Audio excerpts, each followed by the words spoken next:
What's the difference between a Form W-2, a Form 1099 MISC, and a 1099 NEC? It can be really confusing at tax time because you don't know what forms you're supposed to get, and they all look sort of the same and sort of different. All three of these documents serve the same basic purpose. It's for the payee to report to both the recipient and the IRS how much they paid you during the year.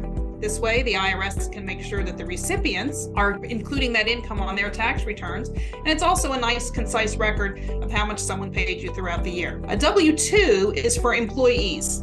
It tells you the amount of total wages paid for the year, but it also gives other information like how much tax was withheld, what kind of tax was withheld, and maybe some other things like how much you put in your retirement plan and what was the cost of your employer-sponsored health care. A 1099 NEC is for non-employee compensation. This is the form that people send to independent contractors and people who do services for them but who are not employed by them. And a 1099 MISC is for other sorts of payments, usually things that aren't subject to self-employment tax.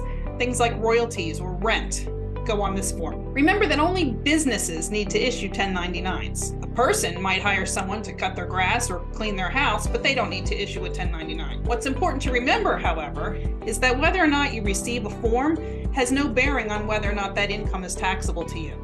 If you perform services for someone, that income is subject to income tax whether you get a form or not.